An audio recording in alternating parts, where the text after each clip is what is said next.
People forget, and I don't know why it is like that in the trucking industry. I don't know. It's like people for maybe because as drivers are not actually in the office, so we forget we're working with people. We're like, how many trucks you have?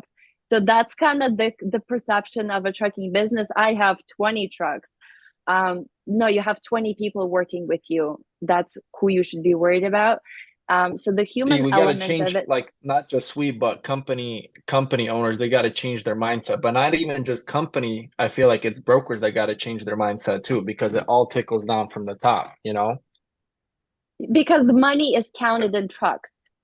You Yeah, have a yeah, truck, you exactly. can put a driver. If you have a driver, you don't have a truck, you don't have any money. You just have a driver sitting in your office, right?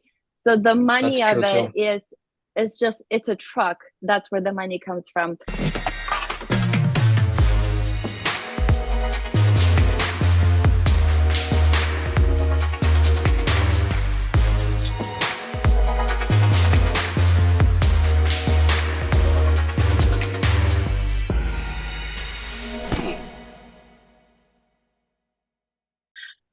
So my name is Natalia, and I am the owner of the Trucking Safety. And I've been in the trucking industry for 10 years now. And I've talked about my story a lot on Instagram. But I pretty much started in the trucking like a lot of people do it with the family. So I think it's very common for family businesses. So I Sure. started with two of my brothers, and I started as a dispatcher, which Bob, what you just said, brokers waking you up in the middle is a true thing. And I think that's why I didn't Yeah, last as a dispatcher is because I take everything too close to my heart. You're a So perfectionist. I am a perfectionist to Yeah. 100%, I and I see, couldn't at handle. least I'm not like that, but we have somebody in the office, not gonna name any names, that's exactly like that. but I feel like if you're doing safety and compliance, you have to be a perfectionist because there's so many tedious like little things that you have to be on top of. And if you're not if you don't know that, like if you're not on top of those things, then you could get, hit with a fine, you could get audited and then get screwed by the DOT. So that's a I good agree. thing. I Yeah. agree. That's why I take a deep breath and just walk away. I'm not a perfectionist either. So having perfectionists is very important because without perfectionists, there'd be a lot of things like in chaos. And It's hard to be a perfectionist in the trucking industry. It's a 100%. burden in itself for sure. But sure, I pretty much I did dispatching for a little bit, maybe a year. But I think the reason why it didn't last, another reason, is because I was given like I don't want to call them the worst drivers, the pickiest drivers, the ones that are like, no, I don't want this, like owner and operators. So sure. you're like loading them, and then they're like, no, I don't want this, and then I don't want this, and then you're sitting there 24/7. But pretty You're like, much what then do you want? okay, so I would wake up at 5 a.m. just because that's who I am. Like I'll do my job the best that I can. So I'd wake up early and I'd be working till like 7, 8 p.m. trying to load that one truck that is very picky. So I think I took it too Oh well. seriously. Yeah. But that's just the perfectionist in me. But pretty much then we got a letter. No, before that I was cleaning the desk. There's like piles. I don't know the way that men run business. Some of them it's just like piles of papers. Yeah. And I was like, I'm gonna organize it. So I found the letter from the DOT. I read it back then as Dot, and I'm like, who is this Dot? And what do they want from us? So I called my brother. I'm like, do you know anything about it? He goes, the only thing I know is just don't throw away that letter. Like, I don't know what it is. But at that time, they were telling us that they're going to do the entry level audit. That was the letter. We had no idea. I mean, I had no idea. Nobody had an idea. But pretty much I researched what it is, and I read the manual just because that's who I am. They have this book of all the things they're supposed to have. So I read it a few times, passed the audit, everything was fine. But I really didn't like safety. I did not like it at all because there were too many things. Like I'm a perfectionist, and it's really hard to be a perfectionist where there's so many things you need to consider, like too many things. So that's pretty much I kind of like knew about it. We kind of did the driver files kind of like on the side. But I went I started my business school back then, so I started my bachelor's in business. So I was really interested in business rather than safety. Like safety is boring, was boring. Yeah, It's just paperwork. It's it's nothing very boring. exciting. It's very boring. I can make it fun, but it's very boring. But I do because my perception is connected to money, and money led me to safety. That's kind of the whole because I was in business school. I was interested in business, and I was interested for the business to make money. So the first thing I figured, okay, we were struggling. The company, it was new. We didn't know what we were doing, like a lot of people are in the trucking. So I was like, okay, if I need to figure out where the money is, because we weren't able to, there was no money. So I was like, okay, for us to do that, we need to set up accounting. So that kind of where my journey started. I started setting up all the departments. Um, I started working with my professors because I really couldn't find anybody in the industry that would share the information. Usually, like the company owners who are doing well, they don't want to share. It was kind of like Yeah. this closed information that Yeah, nobody everybody wanted. just keeps on the down low. Exactly. Yeah, until they're big, and then they're like, okay, this is how we did it, but not when you actually need it. So I started working with my professors, and a lot of them were willing to help. So I would bring the stuff. So a lot of my knowledge that I have, it didn't come from the trucking industry. It came from business perspective. So when I look at safety, for example, a lot of people look at it, oh, FMCSA wants this from us or whatever. I look at it as a business constraint. It's a regulatory constraint that the business has to work with. So if you change the perception of it, you start seeing things differently. You start working with it rather than trying to hope it goes away, which most people do. Sure. So pretty much, I started setting up all the departments, and eventually I set up the accounting so we could see the financials. Once I did that, I was like, okay, now I need to compare the financials to something. Like this doesn't really tell me anything because what are we supposed to be making? So I started studying industry reports, 10Ks, and I read a lot of them, of the XPO logistics, of total, all the logistics, Wait, JB Hunt, 10Ks? I'm sorry. 10Ks. What is that?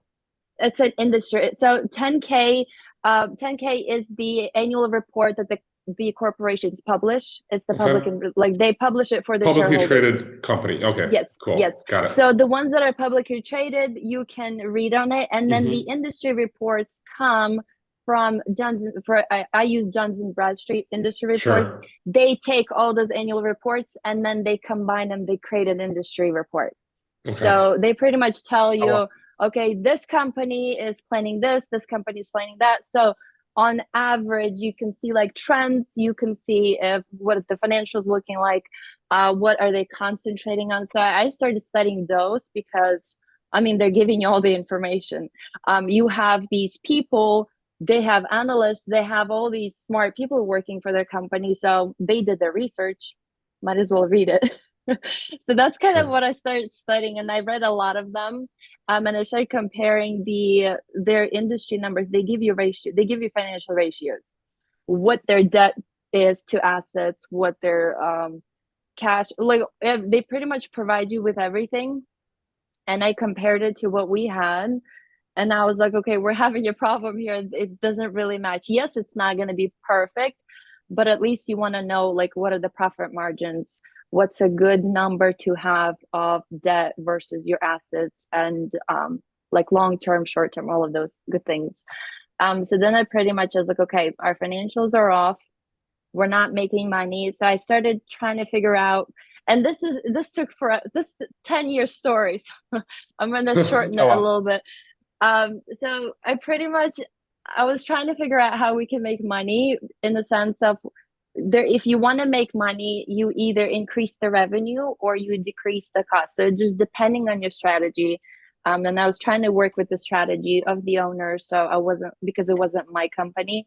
So I studied different strategies in the way that the companies do it. But one way is to reduce costs so your profit margins grow.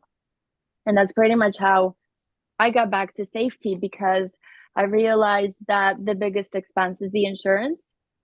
if you have really high safety scores, you're pretty much losing all your money, like the fuel consumption, your driver turnover. So all those things, it got me back to the safety scores, and that's what I focus on. I fix safety scores in essence, because if you can fix your safety scores, if you can keep them low, you will make more money. Yes, there's different strategies. That way it will get kind of the insurance down, right? So it kind of all ties back into basically getting the safety score down, and then that will affect the insurance, and that will affect everything else, right? Like that's how you kind of can save money in the trucking industry or in the company.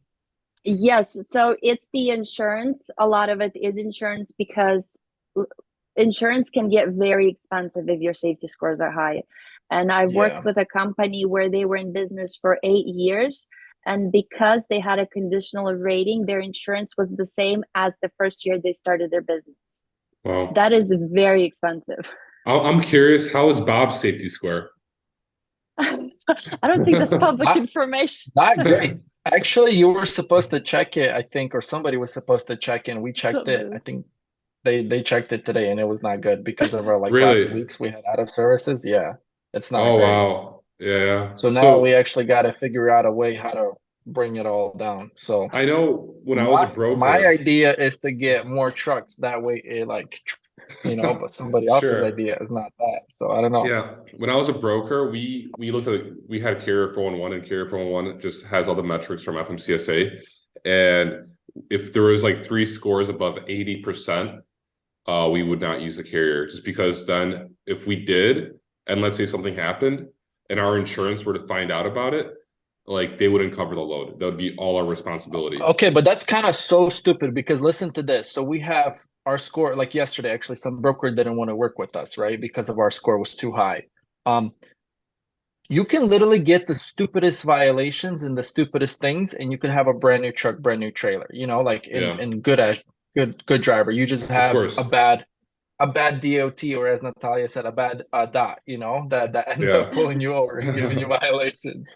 Yeah. So I feel like that, it sucks in a way, but I understand that. I feel like you could do I don't know. There has to be some metric though, to follow. It's difficult, but there has to be some kind of way. So insurance companies use that, and they literally when brokers sign like a contract with insurance companies, most insurance companies have certain requirements for which kind of carriers you can use. That's why a lot of conditional carriers you can't use. Like brokers don't use them. So that's just from insights from being a broker on my end. And it's awesome to hear that from a broker, because a lot of times I tell to my clients, brokers will stop working with you, and they don't believe me. Yeah. They think I'm just trying to scare them. Exactly. So tell me, on the liability end, is it are you liable if, for example, like a carrier gets in an accident? Is there any liability on the broker or no? There could be. It really depends on the situation. So I know there's been certain like C.H. Robinson there was a court settlement I think 10 years ago, where C.H. Robinson had to pay out a lot of money to the family that I'm not sure was involved in the accident, because apparently, I'm not sure if this is completely accurate, but I think they were trying to speed up the driver or something. We were taught you can never tell a driver to hurry up ever, especially over phone or email, because if anything goes wrong, the broker will be liable for that, because they they were part of the issue. They caused a driver to go faster. So definitely there's definitely broker liability, and I feel like that's something it's a growing topic in the industry, and it's something that a lot of brokerages are taking really seriously nowadays, especially with compliance and safety. So that's what I noticed. Even what we had with Flock, Flock literally kind of took us down because we didn't have enough inspection and stuff like that. So that was probably an insurance requirement or something along the lines where it's there to protect them just in case there was ever an issue. So brokers could be liable. So brokers have to be careful. You have to do compliance. You have to do safety scores, all that stuff. You basically are ensuring that if anything goes wrong, that the insurance company will cover any of the damages, and it won't blame the broker for any liability. So it's definitely very important for trucking companies and very important for brokerages. That's very interesting. Yeah. Sure. I heard about it we went to North Carolina Trucking Association, and they had a whole topic on broker liability, like within the whole cycle, like carrier, the broker, and all of that. And I thought it was very Yeah. interesting because we have been rejected loads, but we just don't know what happens actually on the broker's side. Sure. Yeah. Really cool. Definitely. And Natallia, you were talking about your story, so if you want to continue that. So that pretty much, I don't remember where So so pretty much then I was getting my master's degree. I don't remember where I stopped, but pretty much I went on to continue in the business environment again, just because that's what I liked. And when I started getting my master's degree, I started trying to grow the company. So it was one thing to improve the safety scores to help with the expenses, but it's another thing to actually grow a company. And I think that I always saw it from the perspective of the safety being the constraint that we have to work with, that we have to structure the whole business around. And I think that's like one of the biggest things that people completely forget or just miss in the trucking industry. They're like, FMCSA wants this from me, and we're just gonna cry about it. yeah. That's kind of the feel of it, and I don't know, it kind of makes like I don't like that, because we're all adults here, like let's work with it, we're all business owners. It's a constraint that we have to work with. So for example, you don't hear, maybe you do, but like farmers don't cry about the rain or like not enough land, like they work with the constraints. And the same thing in our industry, we have a constraint and that's what we work with. So to grow a trucking business, it's a different level of working with the constraint, because whenever you're starting your trucking company, you can kind of get by working with the hours of service. You can kind of get by many things, not necessarily doing 100% everything properly. But when you start growing a trucking business, you're pretty much multiplying what you're doing. So if you have 3 trucks, 4 trucks, and you have your route that you're doing, right? You have your plan of maintenance, and you have the way that you speak to your drivers. If you do that times 4, times 5, you will see that exponentially. So if you were doing a crappy job, you will see crappy scores. So like it's multiplying. And I think that's the part that people miss, is they think I have 3 trucks, 4 trucks, let me add 20 more and everything is going to be fine. No, it's going to be Yeah, basically, honestly. Well, that's why we have Natallia. She comes in and tries to help us out all the time, because she did help You should us hire all her out with full time. well, counseling. exactly. But she doesn't It's want to do mostly that. it's She's too mostly expensive for counseling. that. Yeah, exactly. But it's pretty much what you're doing, it will be multiplied and you will see it in your scores. So like Bob, you just said, it's not fair to have that. It actually is, because the FMCSA gives you up to like the 80th percentile, right? So they give you the 80% to learn, but when people start learning only on the 85th percent, or like that's when they start learning. No, you learn on the first percent. Yeah, you kind of You should mentioned this just last time you were in the office, and I kind of actually remember this because you said, they give you time to grow, they give you time to learn and implement all this stuff, but most people don't, and that's kind of so true, because they give you the first year or the second year, they're like, okay, here's your time, grow, make sure your stuff is in order, and yeah. if it's not, that's when they're gonna come in and be like, okay, now get your stuff, you better get your stuff in order or you're gonna be fined a lot. People, it's So just companies, they wait too long. The owner, usually it's the owners, just gonna make it general, they wait too long. And I see people going through the same cycle over and over again. They're like, we're fine, everything is great, and then they're calling me, the brokers are denying loads, and I'm like, I was telling you that 6 months ago, and they're like trying to tell me that they're doing. I mean, it is what it is. That's kind of why I do what I do. Is I pretty much, I teach and I coach companies to keep their scores low. But that's pretty much the biggest part about it, is the growth. And I find it fascinating. because it's working with people. And the biggest part of growth is driver training, which Bob doesn't really like to.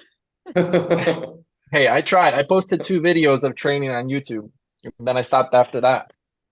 Yeah, it's because like I was doing a training yesterday on safety scores and how to fix them, and I was talking about how there's two sides to fixing safety scores. One is the technical side to it, which is your having the everything done the way you should be doing, like your clearinghouse, the driver onboarding, hiring, like all the what the FMCSA actually wants from you.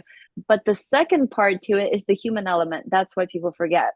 People forget, and I don't know why it is like that in the trucking industry. I don't know. It's like people for maybe because as drivers are not actually in the office, so we forget we're working with people. We're like, how many trucks you have? So that's kind of the perception of a trucking business. I have 20 trucks. No, you have 20 people working with you. That's who you should be worried about. So the See, human we got to element change, of it. like, not just we, but company owners, they got to change their mindset. But not even just company. I feel like it's brokers that got to change their mindset too, because it all tickles down from the top, you know? Because the money is counted in trucks. You Yeah. have a Yeah, truck, you exactly. can put a driver. If you have a driver, you don't have a truck, you don't have any money. You just have a driver sitting in your office, right? So the That's money of true it too. is it's just it's a truck. That's where the money comes from. But I think that's the biggest problem is because if you look at any other industry, as I was getting through my master's, I was taking a class, organizational behavior. It's the way that people function in the company. And a lot of industries, they focus on job satisfaction, engagement, like employee engagement, all those things, the turnover. And the trucking industry is just how many trucks do you have? That's Yeah. like the summary. Yeah, That's it's the chaos. summary. So And I you talked were a telling us, yeah, and I mean, I don't know if you're going to go into this, but you kind of came in and told us that you got to kind of build up a culture that revolves around safety. I don't know if you're going to go into that, but or not, but like that's what you got to do, right? To change it up, yes, or yeah, and that's part of the human element, but I would even take it even further because I think a lot of times people don't really even know what culture is. Like what is culture? We don't yeah, know, especially working with Slavic companies. To them, yeah. it's like, what are you Culture, talking you got about? to make money. That's the culture, you know? Oh Yeah. my goodness. And but that's the thing, if you are that type of, and I do coaching with larger companies. Like I just finished a client, they had 100 trucks, so I do work with larger companies. And I tell them straight up, if that's who you are personally, because a lot of owners, they start a business because they want to make money. I'm okay with that. Mhm. But you have to understand your personality. You have to understand who you are, and you have to work with that. Like if that's who you are, you need to create specific culture that would attract specific people. Like there is a way to work with it. I'm not saying don't want to make money. No, we're in the business to make money, but So like, So, question with these 100 trucks that you're sorry, Paul. I mean, you you're could maybe good. ask the question, No, no, go but ahead, go basically, ahead. with these 100 trucks, does it tickle down from actually the owner, or does he have people like safety involved in it before it goes up to him, or like does it actually tickle down from all the way from him or so her? my rule is that I don't work with the safety department until I had a meeting with the owner, because I Uh-huh. don't work with a client if their mindset is not properly aligned. So what I'm not going to waste my time. My coaching is 3 months. I'm not going to waste my time. It's all comes back to the owner. Okay. Maybe like if you structure it, there is a way to structure to. So for example, if you really, as the owner, you really don't, you are very much money oriented, that's just your personality, then knowing that you have to set up people that would protect Hmm. you from you, but that you have to understand that you can't just ignore that part. So for Yeah. example, if you know you're very much money oriented and you really don't care about people, it happens. Then you set people in place that you can, they will protect you from you. They have to Hmm. hold power in Okay. your Sure. company. So basically, hiring the right people and the right talent that understand that and understand drivers. What I Yes, wanted yeah. to say is that like we were talking about like the, people want to make money, obviously everyone wants to make Uh-huh. money. But what I think the difference is that people that aren't looking at safety are focused on short-term money. Because if you look at like the big picture of things, if you focus on safety and you keep low safety scores, you're going to have higher driver attrition. You're going to have better paying loads from brokers, more brokers working with you. You're going to have lower insurance costs. So if you look at the big picture, if you take safety seriously, you're actually going to make a lot more money. You might not make more money today, but in the big scheme of things, you're going to make more money. You won't have to open up a new MC if your MC just goes, to crap. If you become conditional. So there's so many reasons why like just focusing on it now will make you more money later on. Yeah, I think it's more like a long-term, well, not more like it is a long-term, goal and play. You have to just, but I think a lot of companies or trucking companies that get into it, they think very short-term, especially like our Slavic people. They just want money right away. Here to me. Yeah. And it's like what five MCs is nothing for them, dude. That's like that's only one hand. 5 MCs, that's 5 insurance policies that they have to buy out, and that just more chaos. Easy. So, yeah. And I really don't understand that, because it really doesn't take that much to be compliant. It takes more work to keep these 5 MCs, and like it actually takes more work than actually sitting down and figuring out what your strategy is, working with the constraint and making money. Like that's why it doesn't make any sense. Yeah, it doesn't. Yeah, I can see that, but then in a different way, you can really, it's very, very hard. I mean, even looking back to me when I was a company driver, and even if like my brother or like somebody would just tell me like, maybe it was that I worked for the family, but it was like, yo, we got to keep our scores down. I really did not care, to be honest, like as a driver, So what do you do in that case when you have drivers that don't really care that much? That's like, a great what question. do you do? You them or? So there's many things that you can do actually, and it all depends. First of all, never work with family. That's just the reality. Okay, here I go. Half of my company. Okay.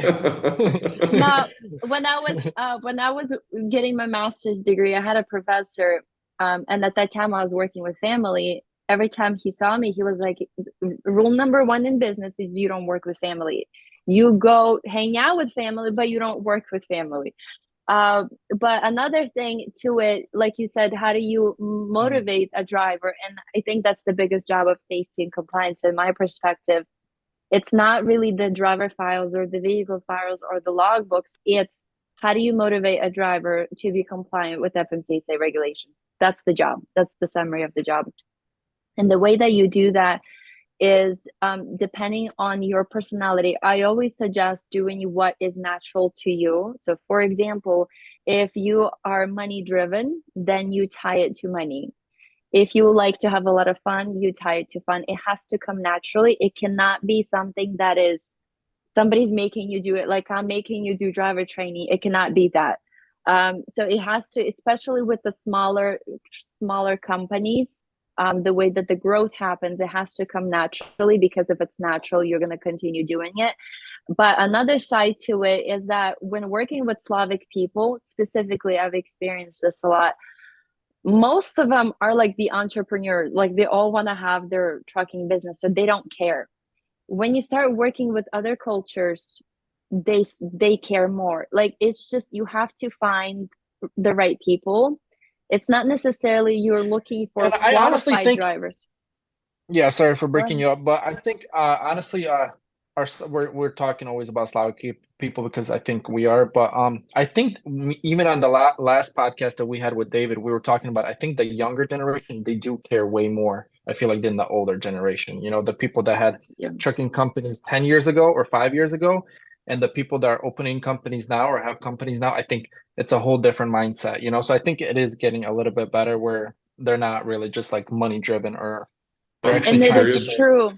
That is very true. I'm curious to tell you which cultures take safety a lot more seriously. Let's just say Slavic people kind of ignore it. You said some cultures take it more seriously. Which ones have you noticed? Not in the sense that take safety more seriously. They take the position of a driver more seriously. Okay. So pretty much all other cultures. I don't know what it is with I don't know what it is with Strong the Slavic solo culture. Like, yeah, pretty much.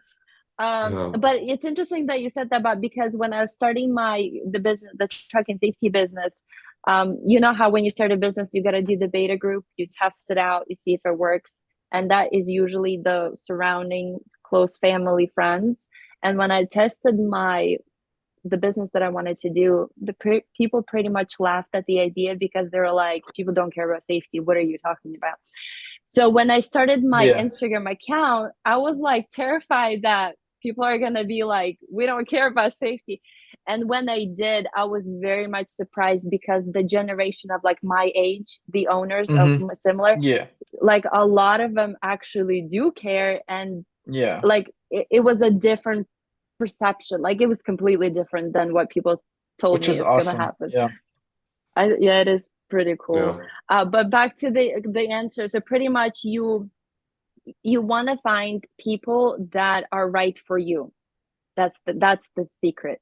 It's not necessarily that they're just qualified, and it all goes back to the onboarding. It goes to finding people that will match your person, like that will work with your personality, that would listen to you. It's people skills. It's not But that's like necessarily finding a needle in the haystack. Imagine finding a strong solo Sergey that runs, that cares about safety and doesn't care about money. That's tough to do, you know? you're Yeah. talking about three different strategies there. That's why, remember we talked about, you have to pick a strategy. Oh yeah, that's true. Yeah. And I think that's the problem in a lot of trucking companies. They want Yeah. everything. Everything Yeah. and anything. Yeah. Natalia, have you ever taken a conditional carrier and made them satisfactory? I actually just finished one. I got a letter yesterday. Oh wow. It was, Congrats. yes, we actually, yeah, no. I did a few. I don't really do those much, just because I like coaching a lot. That's what I Sure. like. I like to coach clients. But I did a few, and I've actually done one where we went from unsatisfactory to satisfactory without the conditional in the middle. And I was told that Was is that very HMD? rare. Say what? Was that HMD? There's a carrier that I used to work with that went unsatisfactory and then they became satisfactory. I don't know how they did it. No, it was one of the So clients, which was really cool. I thought, that's awesome.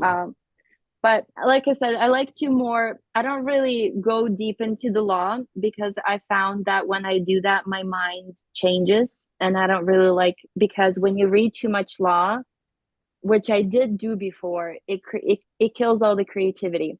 And the biggest part of what I do is I find creative ways for my clients on how they can be compliant, because anybody can read law, but it's the implementation that I like. So for example, if a carrier doesn't want to or can't afford driver training, how can we find a fun and creative way to do it? So that's kind of what I Sure. focused on, I like that. because I think the trucking industry is too many softwares. First of all, way too many. Everybody is selling a I mean, everybody. Yeah. And everybody is selling something, especially safety and compliance. They will scare you with all these emails. You're getting shut down. So like, I try That's not true. to. We do get a lot of those. Yeah. But Yeah. essentially, I don't like that. Bob, you're safe. If you become unsatisfactory, Natalia will help you become satisfactory. So you're Right. good. You could literally do whatever you want to your No, MC, so and you're gonna believe be it good or to go. not, we were kind of like all over the place in the beginning. I mean, we had somebody that was helping us a lot out of Ilya out of Washington, but then when we actually found out about Natalia, Diana took her course, and literally we followed the course, and it helped us out a lot. We're literally so organized when it comes to like safety and stuff. It's actually really, really good. It helped us out a lot. So it definitely helped us out a lot. But yeah, So it took me she's a a phone year to call build away if that. anything. Yeah. Yeah, But you could yeah, send it, MC. What is it called? I was on Bob's LinkedIn yesterday, and he has 3 skills: making memes, sending it, and I forgot what the third skill was. It's the funniest No. LinkedIn profile I've ever been. And I'm like, you should just send your MC to the fucking moon and just become unsatisfactory. Make a lot of money. Natalia will come in and clean everything up. That's the way I'm hearing it.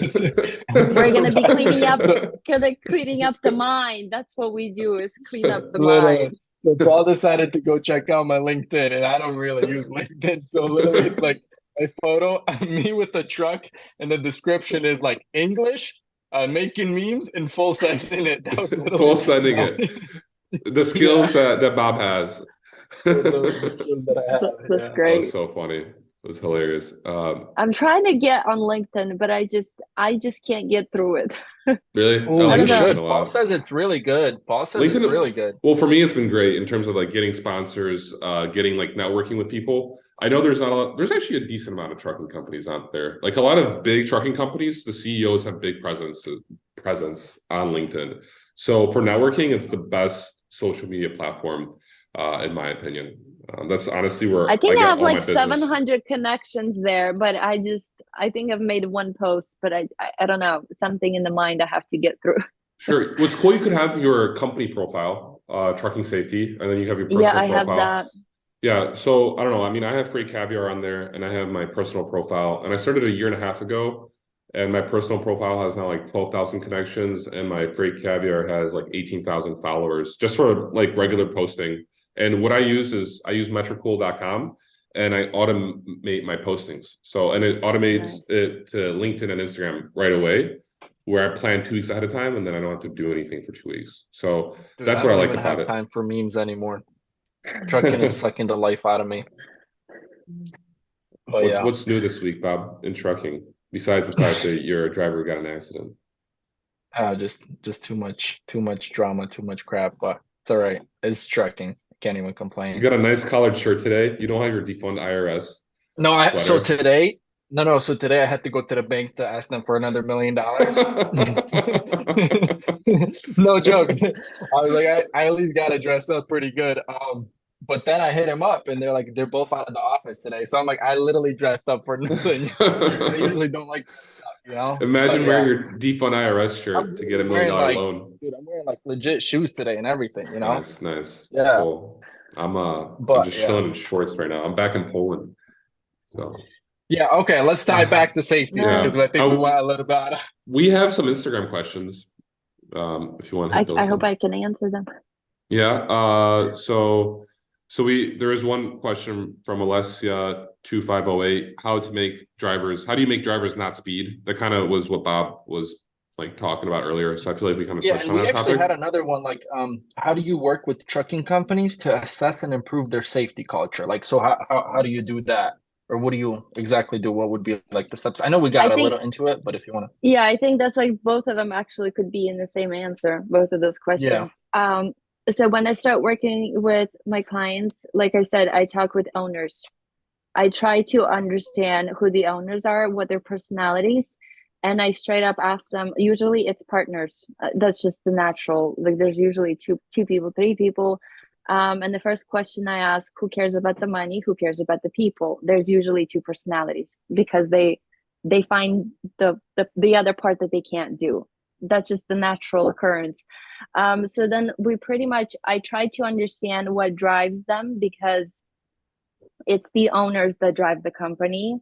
Even if the owner, it could be done implicitly or explicitly. Like it's just being done like that. It's just the natural. That's just kind of what happens. They create the culture. Mhm. So pretty much talking with the owner, I can understand what the problem is, who the problem is. I can understand where the problems are coming from. So that's I usually start with owners. Like I was talking in my training yesterday, a lot of times we don't even get to the drivers because it really doesn't. Drivers don't really. The owners matter more in the sense they cause more problems, in my opinion, than the drivers Mhm. just because you either celebrate. So I'll give you a very simple example. So the driver rewrites their logbooks, for example, right? They add a few hours and then they deliver the load on time. What do you say? Do you say, great, you did a great job? Or do you say, don't do that again? Because that's not what we do in our company. So what is being celebrated is what's going to be continued to be done over and over and over again. And I understand that smaller companies, they have to break some rules to grow. I do understand that, but it's the mindset. Like I said, when you grow, you multiply.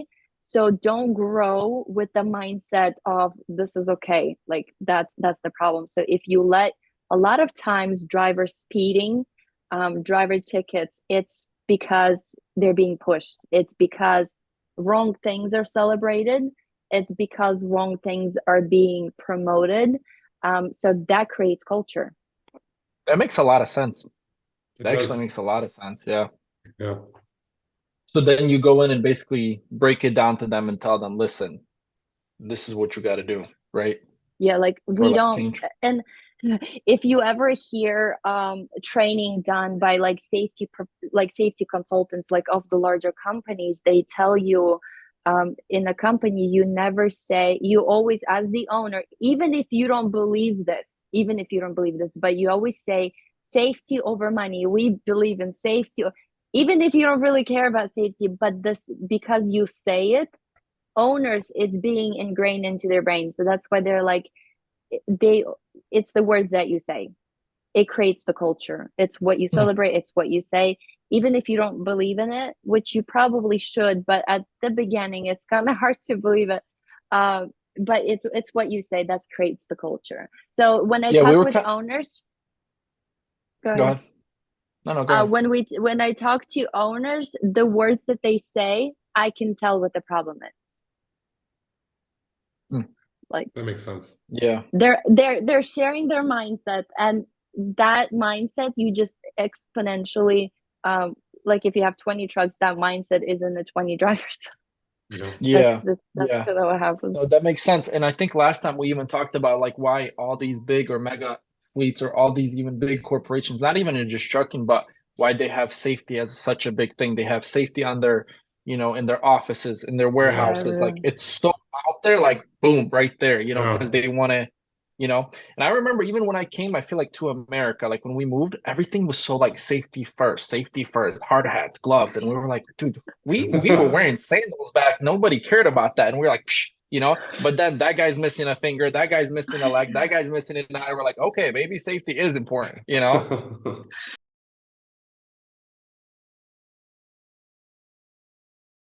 Even just like not just in trucking, but just in general and everything, Yeah, Yeah. This is why Yeah. Slavic people, when they open up trucking companies, they don't care about safety. It's because Yeah. back Yeah. home, it's not taken that seriously. I know. And it gets kind of ingrained from, like, I don't want to say your parents or whatever, but it's kind of like that. Yeah. It the kind Yeah. of feels like culture, that. it's the culture, It's the like culture. Yeah. yeah, Yeah. it's the Exactly. culture.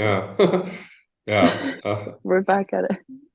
Exactly. It all ties back to the culture. So that's So kind of like the basically, gist. culture, you got to have Yeah. safety or culture Over around money. safety. Safety over Yeah. money. So Bob, you're gonna start walking the office every day now. You're gonna be screaming See, safety but over I money. think that's where the balance comes in, because if you go so far safety, then it's like you're not making any money. So what's the point of running a business? But that's Then not what safety is. That's what people misunderstand. So for example, when maybe some people say that, but for example, when I think of safety, I think of safety scores. I think of strategy, for example, and how you need to build your routes to be compliant with hours of service. Again, it's a regulatory constraint. It's not necessarily like safety, like let's not do anything, sit at home and be safe. It's not that. It's how to working build with the constraint. you said how to build routes without having a constraint, you Like said? with no, it's like how to build the route with the hours of service regulation constraint. So you Okay. don't, So so like you kind of have like that enough triangle time. we talked about, but you have enough time to, yeah. Yeah. Yeah. And Okay. it's not like safety or money. It's like just prioritizing safety instead of prioritizing money. So you'll still make money, maybe not as much like today, but in the Yeah. grand scheme of things, you're gonna end up making Yeah. more because more companies Yes. will work with you, more drivers will work with you, will want to drive for you, lower insurance costs. So it all ties into the fact that if you prioritize safety, eventually you're going to be making more money too. So Natalia, do you know how big percentage the insurance cost is for the average trucking company, or like what percentage of insurance is, or the safety, how big of a percentage that is? I don't know, but I'm trying to actually gather that data because right now the company I work with, they got from conditional to satisfactory, and I'm actually going to measure that once the insurance renewal is. I was okay. actually thinking of collecting some information, like doing like a survey. I think it'd be really cool to see, but that requires some time to see the difference. I should have recorded the information within the last 10 years, but I didn't. But that Okay. would be really cool, So you've actually. been doing this for That would 10 be very, years. Natalia? Yes. Oh Yes, wow. 10 years. So you're a master now, because that's like what it is. Like if you do something for 10 years, you like mastered it. Yeah. I Yeah, think that's like half of these years I hated safety, but yeah. that's cool. And I think yeah. Hopefully I start liking trucking after 5 more years or something like that, you know? I mean, no, I still love trucking, but It's a yeah. love-hate relationship. Bob, what is the average cost that you're spending on insurance right now? Oh Actually, if you could man. break it down, because you have a company for what, 2 years now? MC now? Yeah. And the first year is the highest cost, right? Per truck. Yeah. And you're only allowed Well, to I have two guess it trucks. depends. I guess it depends for who and what insurance you go with. But yeah, our insurance was, well, our second year was even higher than our first, but that's because we were growing. So our first year Yeah. we were like 20, maybe it was the same 27,000, and then the second year it was like also 27,000 per truck. That's like all Oh, per insurances truck. combined. Oh, wow. Got it. That was a And lot. yeah, that is a Yeah, and lot. now third year I think it dropped down to about 20. 20. Okay. Okay. And Natalia, do you know what the average insurance costs per company are? No, No. Okay. I actually don't. Yeah. Okay. No I worries. think so. I think like some of these bigger companies, I think what they're paying per truck is like 13, 14 grand, Okay. which is like that's a huge savings, if you It'd be can cool get to that. have a Imagine if you chart have 100. where it showed you like what the safety score of a company is, how many years of business Yeah. they are, and what their insurance cost is. Like break it down to Yeah. like, because Question. yeah. So I have a question then. So does the score that we get, so say a driver gets a violation, right? Just a logbook violation or something like that. He doesn't crash or anything like that. Is that actually going to affect your insurance score? So I think that would be a good question to the underwriters who are actually providing the insurance quotes. Oh, like depends on the Just insurance. yeah, because I don't know what metrics they use to actually like provide you with like I don't know what they look at, but if they're Yeah. looking at the overall safety scores, then yes, because that affects your safety scores. So Yeah, in I know my like mind, if it's higher safety score, you're higher risk. But again, I don't know what metrics they're looking at actually. I mean, a lot of them look at like your loss runs. So whatever you if you had any accidents the previous year, if you had anything like that. And then I know for like this year when we were redoing it, some of them actually wanted the access to the ELD and to like our cameras, and all that stuff. Or they were like, okay, for this year we can give you this price, but we need access to your cameras, to all the stuff. That way we could track and trace all your drivers. The So only thing additional to that is I've noticed that people that are going through an insurance renewal, they always reach out to me, can you remove the speeding violation or the moving violation? So I think that's mostly triggering something mhm. because they're like, this violation, the underwriter told Yeah, me to work on this violation. And I'm like, well, it's too late already now. that's true because we had a driver that had a violation for a radar in the truck, and you can't have a radar in the truck. And that Mm-hmm. actually was a big moving violation for us. And one of the insurances literally told us we can't even have this driver. If we're gonna go with them, we can't have this driver. So he's like, you literally have to let go of this driver. And we were actually gonna fire this driver, but we ended up going with a different insurance, and that insurance company didn't care. The underwriter didn't care. So I think it does Interesting. Yeah. matter. Yeah. Wow. Natalia, since you've been doing this for 10 years, you were working when there was like the log paper books, Mm-hmm. log books. There we go. Can you tell us what has changed in like the last 10 years? Because obviously when you had paper log books, you were able to kind of just, put anything you wanted. Bob could, tell us more about back in the day when he was I mean, driving. you could be a strong solo Sergey for a week straight, Exactly. Like you not were a just for strong soul 24 hours. surrogate. Oh, dude, how do you think I got here? What was the most amount of miles you did it like in 24 hours?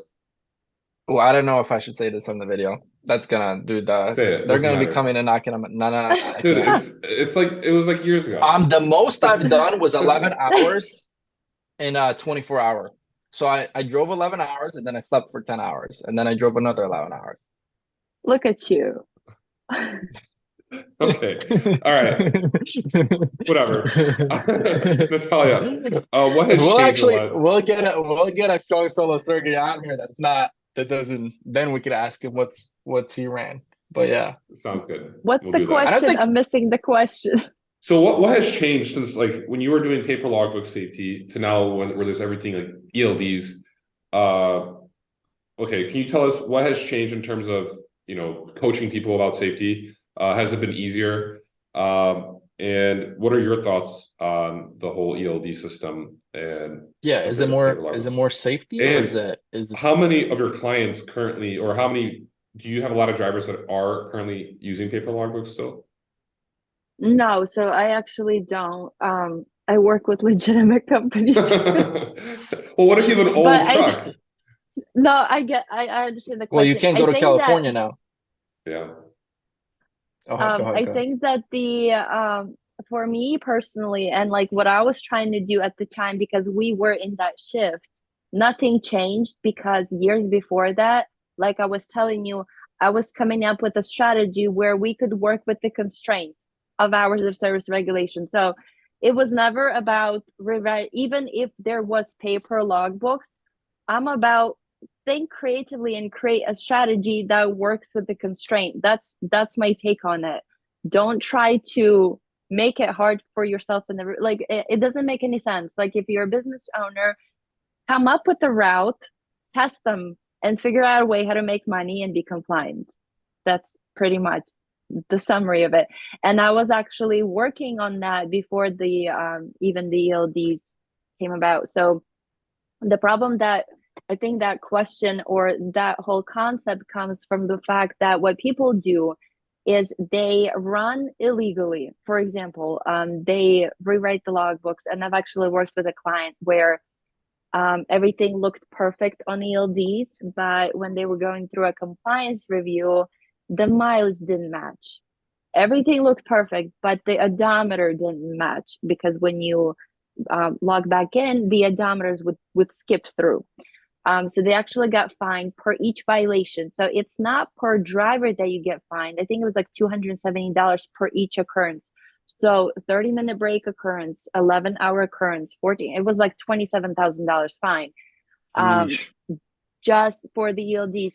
So what I'm trying to say is what companies do, and I think this is just this is what people need to work on is they run illegally and then they find contracts or they get used to the route and then they try to grow. Again, you are multiplying what you're doing. So yes, you might have gotten away with 3 or 4 or 5 or 10 trucks, but now you need to multiply that route to 20, 30, 40 trucks. So how many violations are you going to get? First of all, it's harder to manage so many drivers and get like the whole problem. So I'm all about actually finding a strategy to be compliant with hours of service. Put that as a constraint that you need to work through, not try to ignore it until you get shut down. So Sure. that's Yeah, kind of my take on it. Got that it. So makes it's not sense for really sure. about ELDs or paper logs. It's about your strategy. That's what Well, it's about. we had Carlos Shots from Instagram ask, will paper logs come back? So, do you have any opinion on that? I think a lot of people actually like the ELDs. I know that I've actually read a study that they published that the crashes didn't really decrease with the ELDs; they Hmm. actually increased. Um, but I don't think anybody like even for the sake of the compliance reviews, nobody's going to be sitting through checking your paper logs. That's insane. Yeah, and honestly, from what I see is even these new drivers, they honestly don't even know how the paper logbook works. So I don't think it's ever coming back. I really don't. I don't I even think it's remember how it works. huh? I don't How do even they? remember how it works. Uh, Like it's Bob, been so long. pretty simple. I have I another still use question. paper logs sometimes if I have to go do a local pickup or something. Go I have ahead. another question. What's the most amount of miles you've heard someone has driven it within 24 So there hours? was this one guy that I remember that kind of I was really good friends with him, and he ran all the way from Arizona back to Rochester nonstop. I think it was like 44 hours. It was pretty wild. I was like, dude, you were crazy, man. But yeah. That's crazy. I had a driver. This was like a year and a half ago. He literally sent me his like I think it was I don't know like his whole map, his whole route for the whole week, like in 5 days, and his bank statement. And he was a company driver, and he literally showed me how he got. I think I don't know what the amount was. I think it was $5,000 in 5 days. So he made $1,000 a day as a company driver, and he sent me his route. And I was like, this guy must be on drugs or something. Like he literally, it Yeah. seems like he was driving nonstop for 5 days. That's what he Oh, was there doing. was a guy in the news that drove all the way from Washington, I think, to like Maryland, and then he called the cops himself because he couldn't find his phone or something, and then the cops showed up. Like it was like the stupidest thing. No, I'm being dead serious. He literally called the cops himself. The cops showed up, and this guy was like tweaking out. He was on drugs, and then he was a truck driver, you know, and they literally went through his logbook, and he drove nonstop from Washington State.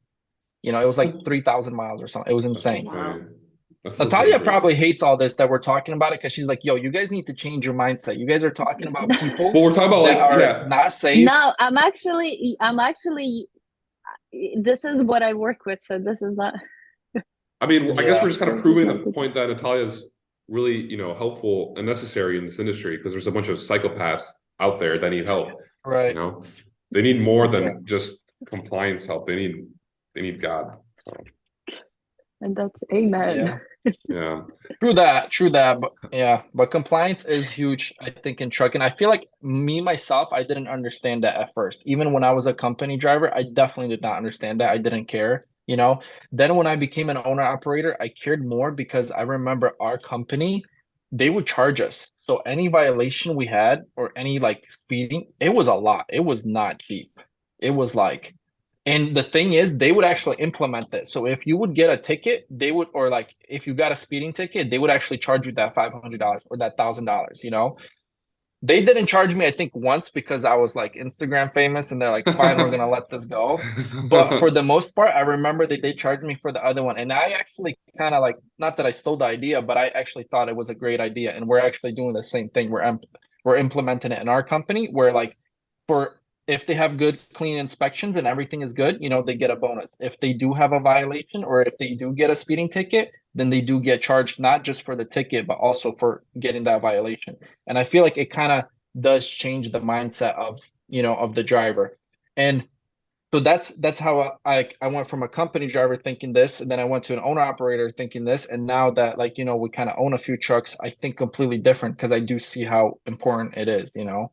I just Sure. got to get on it more, you know, and actually keep posting because we were here. Well, we were talking with Natalia last time she was here, and we kind of had this idea. Well, she had this idea to create like YouTube videos, and every day, like it's a video. I actually have it on my thing, you know, and every time, like just create a simple thing and then post it on YouTube or just send it to each driver. So I created actually a YouTube channel, you know, and I tried to. I did 2 videos so far, and I would just do like simple stuff, like to do tire pressure, you know, or check to do PTIs, like just simple stuff, and then make a video for each one, and then every Monday send it to the driver. That way, not that the drivers will see or like learn something, but they'll see that you actually just care about, you know, about actually the Sure. company and about safety, you know. So I thought it was a great idea. I just need to be way more like on it.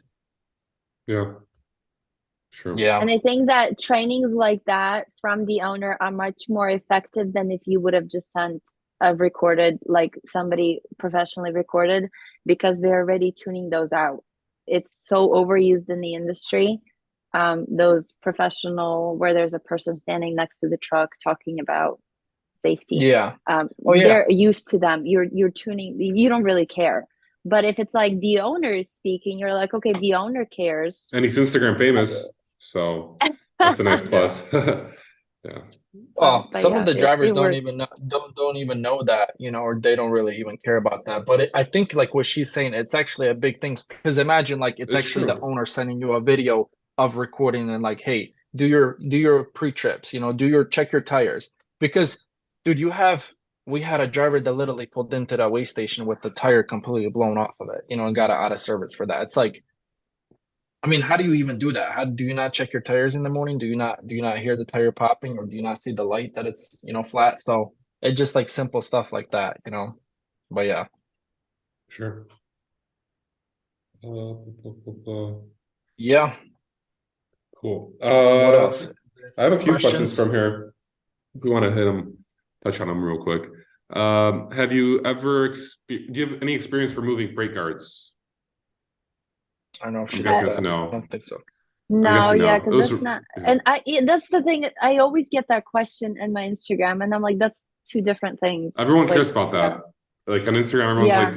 like they always message me. It's like, what's that company that you were promoting about taking a freight guard down? And it's like, Dude, I if get it somebody open. needs to remove a freight guard, just hit me up and I'll be like, blast this broker and they'll remove the freight guard. Dude, the report down on Instagram, I think they charge like $1,000 and they send a letter from a lawyer to remove the freight guard. And Yeah, it's like And I $1,000. honestly, from what I heard, I think freight guards aren't as big of a deal, I feel like, as they used to be. I don't know if it's true or not. Maybe you would know better from the broker I side, but mean, from what I heard, a lot of brokers don't so really I care use much Carrier about Phone them. One every day because I ran a team of carrier sales, and essentially I looked at what the freight guards were for. I mean, if it's a no show, no call, I mean, it's like whatever. Like, I mean, how many years have they been in business? You know, how many trucks do they have? I mean, the one that I really cared about was double brokering. Like, I wouldn't work with double brokers. So if there was a double brokering freight guard, I would just, not use them. Okay, do you look who wrote the freight guard? How much does that matter? Say if it's just some Yeah, sketchy I little broker look. that wrote that for. Okay. I look at the who wrote the freight guard, and sometimes you even call the person who wrote the freight guard just to get more intel on it. But overall, like, I mean, I was pretty good at like looking up trucking companies and seeing them. So yeah, I mean, like I didn't really care about freight guards because almost every company I worked with, I don't know, like 50% of them had a freight guard. It's like, what is that freight guard for? And it's like, do I have a relationship with this person? Stuff like that. So Yeah. I mean but I haven't been brokering freight in like almost 2 years. So I don't know. Yeah, could have changed. Could have Okay. changed. Yeah. Cool. I mean, that was a really good podcast. I liked everything that we talked about. There's a lot of good clips here. Yeah. I don't know if for you if that really matters that much since you're on the broker side, but I feel like from the carrier side, it's like I think safety is actually a huge thing and very, very important. So I think Yeah, it was, cool to do that. And yeah. definitely. Natalia, do you want to kind of explain how people can get in touch with you or exactly what you provide if people want to reach out to you if they have any questions or any concerns or whatever? Yes. So my website is truckingsafety.com. I have an online course which pretty much helps you, what you were talking about, Bob, helps you to structure everything in the sense of you Which was huge for organizing. us. It really was, honestly. And Yeah. I built it all. It's built in the sense that you can build it all in Google Drive. So you don't have to pay anything. Like I said, there's way too many softwares out there. And you don't have to pay for it. I show you how to do it, what to do. And now I've started a new service, which is the weekly coaching for like smaller carriers to fix the safety score. So it's scores coaching. So we focus on that. And then I have coaching programs for larger companies, but they're customized depending on what needs to be done. But you can find me on Instagram, Trucking Safety, my website, truckingsafety.com, and hopefully I'll be on LinkedIn soon. If you need help on that, let me know. And Natallia, is there anything that you wanted to tell us or talk about, like that we didn't talk about? Ask us And I any think questions. Yeah. Do you have any questions for us? I had the question about the broker liability, which I already asked. I always wondered because I actually don't know any brokers, surprisingly. Like I don't. Oh, really? Oh. Now I do. Yeah, there you go. If you ever need help Have or you if you have heard any questions. Have you heard of TQL? Very good broker. Well, I mean like an actual, yeah. I love how you just No, had I know that. what you mean, yeah. Yeah, so Yeah. TQ, yeah, I mean, I'm not sure if I should say that out loud, but what you have behind you, Bob? Yeah, Sure. nah, it's all right, but yeah. All right, I won't say it out loud. Great. Well, this was good. Yeah. I liked it a lot. It'll be out on Monday. We'll get clips clipped so you can use it, Natallia, for your social media as well. We'll use it for our social media stuff. And yeah, cool. Good stuff. Sounds good. Thank you, Awesome. guys. Yeah, No thanks, problem. Natallia, for coming on. Well, yep. We'll talk to you guys later. See ya. Bye. All right, bye. Thanks for tuning in to the Daily Freight Caviar podcast. If you enjoyed the podcast, or if you didn't, leave a review. Let me know what you think. I appreciate any feedback. If you'd like to have more Freight Caviar content, go to freightcaviar.com and subscribe to my email newsletter.